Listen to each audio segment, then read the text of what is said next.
السلام علیکم ورحمۃ اللہ وبرکاتہ۔ آج ہم انبیاء کے قصوں میں سے یوسف علیہ السلام کا قصہ سنیں گے۔ بسم اللہ الرحمن الرحیم۔ حضرت یوسف علیہ السلام حضرت یعقوب علیہ السلام کی دوسری بیوی راحیل کے بیٹے تھے۔ آپ انتہائی خوبصورت تھے۔ اللہ تعالیٰ نے آپ کو نبی بنا کر بہت اعلیٰ مقام پر فائز فرمایا، اور حضرت یوسف علیہ السلام کا ذکر قرآن مجید میں 26 مقامات پر فرمایا، اور ایک پوری سورت آپ کے نام سے نازل فرمائی۔ یوسف علیہ السلام ایک واحد پیغمبر ہے جن کا پورا واقعہ اللہ تعالیٰ نے تفصیل کے ساتھ قرآن میں ذکر فرمایا، اور آپ کے واقعے کو احسن القصص یعنی بہترین واقعے کے نام سے تعبیر فرمایا۔ یوسف علیہ السلام کے 11 بھائی تھے۔ آپ کے والد آپ سے سب سے زیادہ پیار کرتے تھے۔ یوسف علیہ السلام نے بچپن میں ہی ایک خواب دیکھا کہ 11 ستارے، سورج اور چاند یوسف علیہ السلام کو سجدہ کر رہے ہیں۔ یوسف علیہ السلام نے یہ خواب اپنے والد یعقوب علیہ السلام کو سنایا۔ یعقوب علیہ السلام سمجھ گئے کہ اللہ تعالیٰ ان کے بیٹے کو اعلیٰ مقام عطا فرمانے والے ہیں۔ حضرت یعقوب علیہ السلام نے یوسف علیہ السلام کو نصیحت فرمائی کہ یہ خواب اپنے بھائیوں سے ذکر نہ کرنا، ہو سکتا ہے تمہارے بھائی شیطان کے بہکاوے میں آ کر کوئی ایسی حرکت کر بیٹھے جو تمہارے اور ان کے لیے نقصان دہ ہو۔ حضرت یوسف علیہ السلام کا خواب سننے کے بعد حضرت یعقوب علیہ السلام نے ان میں نبی بننے کے آثار دیکھے تو ان سے اور زیادہ محبت کرنے لگے۔ سوتیلے بھائیوں کو یہ محبت برداشت نہیں ہوئی، اور وہ حسد کے آگ میں جل کر حضرت یوسف علیہ السلام کے خلاف سازش کرنے لگے، اور یہ فیصلہ لیا کہ یوسف علیہ السلام کو باپ کی نگاہوں سے اوجھل کر انہیں جان سے مار دیں گے۔ ایک بھائی نے کہا کہ جان سے مارنا بہتر نہیں، البتہ کسی گہرے کنویں میں ڈال دیں گے تاکہ کوئی راہ چلتا مسافر اسے لے کر کسی دوسرے ملک لے جائے۔ اس طرح ہم یوسف علیہ السلام سے چھٹکارا بھی پا لیں گے اور اپنے والد کی توجہ کو بھی پا لیں گے۔ سب نے اس رائے پر اتفاق کیا اور اسے عملی جامہ پہنانے کے لیے کوشش کرنے لگے۔ سب بھائی مل کر ایک دن اپنے والد کے پاس آئے اور کہا کہ کل ہم سیر و تفریح کے لیے جا رہے ہیں، آپ یوسف علیہ السلام کو ہمارے ساتھ بھیج دیں تاکہ ہم سب بھائی مل کر کھائیں پیئیں اور کھیلیں۔ حضرت یعقوب علیہ السلام نے منع کر دیا کہ یہ ابھی بہت چھوٹے ہیں، کہیں ایسا نہ ہو کہ کھیل کود میں تم مصروف ہو جاؤ اور انہیں کوئی بھیڑیا کھا جائے۔ لیکن بھائیوں نے اپنے والد کو یوسف علیہ السلام کے تحفظ کا یقین دلایا۔ بہت اصرار کرنے پر یعقوب علیہ السلام نے اجازت دے دی۔ پھر سب بھائی یوسف علیہ السلام کو لے کر چلے گئے اور راستے میں آپ کو مختلف انداز میں پریشان کرنے لگے۔ پھر اپنے طے شدہ پلان کے مطابق آپ کو ایک گہرے کنویں میں پھینک دیا۔ جیسے ہی آپ علیہ السلام کو کنویں میں ڈالا، اللہ رب العزت نے آپ پر وحی فرمائی کہ آپ پریشان نہ ہو۔ جس مصیبت میں آپ گرفتار ہے، بہت جلد اللہ تعالیٰ آپ کو اس سے نجات دلائے گا اور آپ کو ایسے اعلیٰ مقامات پر فائز فرمائے گا۔ ایک ایسا وقت آئے گا کہ یہی بھائی آپ کے سامنے شرمندہ ہو کر کھڑے ہوں گے۔ سب بھائیوں نے ایک بکری کا بچے کو ذبح کیا اور حضرت یوسف علیہ السلام کے کرتے کو خون آلودہ کر کے روتے ہوئے حضرت یعقوب علیہ السلام کے پاس پہنچے اور کہنے لگے کہ یوسف علیہ السلام کو بھیڑیے نے کھا گیا۔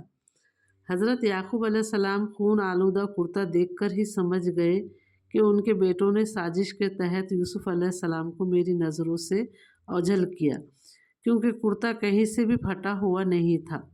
پھر آپ نے روتے ہوئے کہا کہ اب میں اس صدمے پر صبر کرتا ہوں اور اللہ تعالیٰ سے مدد فرماتا ہوں۔ یوسف علیہ السلام کنویں میں اللہ تعالیٰ کی رحمت کا اور مدد کا انتظار کرنے لگے۔ کچھ ہی دیر بعد شام سے مصر جانے والا ایک تجارتی قافلہ وہاں سے گزرا۔ انہوں نے اپنے ایک آدمی کو کنویں سے پانی لانے بھیجا۔ جب اس نے اپنا ڈول کنویں میں ڈالا تو یوسف علیہ السلام اس سے لٹک گئے اور اس ڈول کے ساتھ باہر نکل آئے۔ اس آدمی نے جب یوسف علیہ السلام کو دیکھا تو بہت خوش ہوا اور کہا کہ یہ تو ہمارے لیے بہت بڑی خوشخبری ہے، یہ تو ایک بہت ہی خوبصورت لڑکا ہے۔ پھر انہوں نے حضرت یوسف علیہ السلام کو اپنے تجارتی مال میں شامل کر لیا اور مصر کے بازار میں لے جا کر دیگر سامان کی طرح آپ یوسف علیہ السلام کو بھی غلام بنا کر فروخت کرنے کا اعلان کیا۔ یوسف علیہ السلام کے ذریعے اللہ تعالیٰ اہل مصر پر رحمت نازل فرمانے والے تھے۔ آپ کے ہاتھوں میں حکومت کی باغ ڈور آنے والی تھی، اس لیے عزیز مصر نے آپ کو دیکھتے ہی قافلے والوں سے خرید لیا۔ اسے یوسف علیہ السلام کی پیشانی پر خیر و برکت کے آثار نظر آنے لگے۔ خریدنے کے بعد وہ آپ کو اپنے شاہی محل لے آئے اور اپنی بیوی سے کہا کہ انہیں عزت سے رکھنا، ہو سکتا ہے کہ ہم اسے اپنا بیٹا بنا لیں۔ اس طرح اللہ تعالیٰ نے حضرت یوسف علیہ السلام کو مصر میں ایک شاہی گھرانے میں پرورش پانے کا موقع نصیب فرمایا۔ حضرت یوسف علیہ السلام جب جوانی کی عمر کو پہنچے تو آپ کا حسن و جمال دیکھ کر عزیز مصر کی بیوی یوسف علیہ السلام کے حسن پر فدا ہو گئی اور آپ کو ورغلانے کی بہت کوشش کی، اور ایک دن موقع پا کر وہ آپ کو ایک بند کمرے میں لے گئی اور خوب بناؤ سنگار کر کے آپ کو برائی کی دعوت دی، لیکن آپ نے اس کی دعوت کو رد کر دیا اور جواب میں کہا کہ میں تمہاری اس دعوت گناہ سے بچنے کے لیے اللہ تعالیٰ کی پناہ مانگتا ہوں۔ تمہارا شوہر میرا محسن ہے اور یہ کیسے مناسب ہوگا کہ میں اپنے محسن کی عزت سے کھیلوں۔ اس کے بعد آپ اپنی پاک دامنی کے لیے کوشش کرتے ہوئے دروازے سے باہر نکلنے لگے تو عزیز مصر کی بیوی نے آپ کو پیچھے سے پکڑ لیا تو آپ کا کرتا پھٹ گیا اور دروازے کے سامنے ہی دونوں نے عزیز مصر کو پایا۔ عزیز مصر کی بیوی نے اپنے شوہر کو دیکھتے ہی چالاکی کرتے ہوئے یوسف علیہ السلام کے خلاف بھڑکانے کی کوشش کی اور کہا کہ جو آدمی تمہاری بیوی کے ساتھ برائی کا ارادہ کرے تو اس کی سزا یہی ہے کہ اسے جیل میں ڈال دیا جائے یا کوئی دردناک سزا دی جائے۔ یوسف علیہ السلام نے بھی اپنے آپ کو بے گناہ ثابت کرنے کی کوشش کی۔ آخر کار عورت کے خاندان ہی میں سے ایک سمجھدار آدمی نے یہ گواہی دی کہ اگر یوسف کی قمیص آگے سے پھٹی ہوئی ہے تو عورت سچی ہے، اور اگر پیچھے سے پھٹی ہوئی ہو تو یوسف سچا ہے۔ آپ کی قمیص پیچھے سے پھٹی ہوئی دیکھ کر عزیز مصر فوراً حقیقت کو سمجھ گئے اور اپنی بیوی کو توبہ کرنے اور یوسف کو درگزر کرنے کو کہا۔ پورے شہر میں عزیز مصر کی بیوی کا واقعہ مشہور ہو گیا۔ مصر کی عورتیں عزیز مصر کی بیوی پر لعن طعن شروع کر دی۔